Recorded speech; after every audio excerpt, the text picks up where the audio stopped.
নামাজ পড়তে পড়তে শুধু যে আল্লাহর স্মরণ হয় তাই নয়, নবী মুস্তাফার জিকির হয়, আহলে বায়তের জিকির হয়, সেই সঙ্গে আল্লাহর ওলিদের স্মরণ হয়। কোথায় ওলি আল্লাহকে স্মরণ করা হয়? নামাজ পড়তে পড়তে যখন বান্দা বলে আত্তাহিয়াতু লিল্লাহি ওয়াস সালাওয়াতু ওয়াত তাইয়্যিবাত, এটা কবে প্রথম পাঠ করা হয়েছিল? সেদিন প্রথম পাঠ করা হয়েছিল।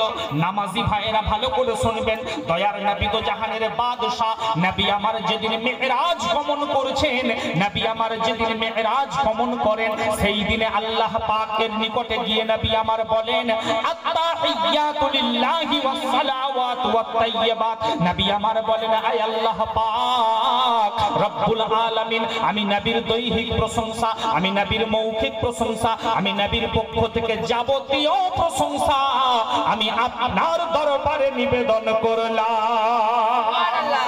এখানে স্টপ। আত্তাহিয়াতু লিল্লাহি ওয়াস সালাওয়াতু ওয়াত তাইয়্যিবাত, এখানে স্টপ হলো।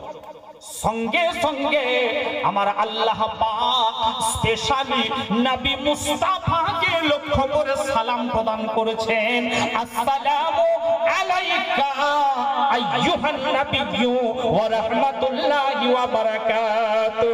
আমার আল্লাহ বলেন, আয় আমার হাবিবুল্লাহ কামলিওয়ালা নবী গো, আমি আল্লাহর পক্ষ থেকে সালাম শান্তির ধারা আমি আপনার প্রতি নিবেদন করলাম।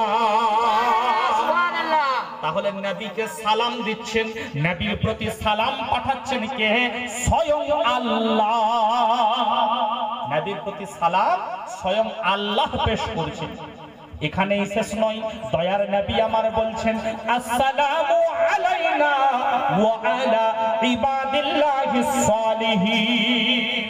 এ সালাম তামাম পৃথিবীর সালেহিন, সালেহিন কথার মানে হলো নেককার, সালেহিন কথার মানে হলো পরহেজগার, সালেহিন কথার মানে হলো মুত্তাকি, সালেহিন কথার মানে হলো তামাম পৃথিবীর ওলি আফদাল গাউস কুতুবকে এক কথায় সালেহিন বান্দা বলা হয়।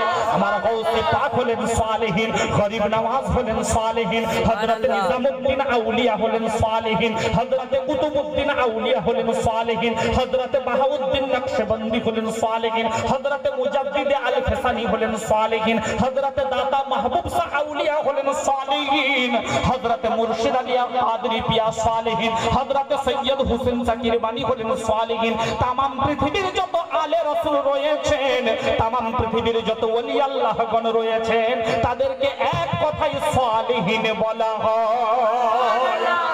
তাহলে নামাজে আল্লাহর স্মরণ, নামাজে রাসূলুল্লাহর স্মরণ, নামাজে আহলে বায়তের স্মরণ, সেই সঙ্গে নামাজে ওলি আল্লাহর স্মরণ।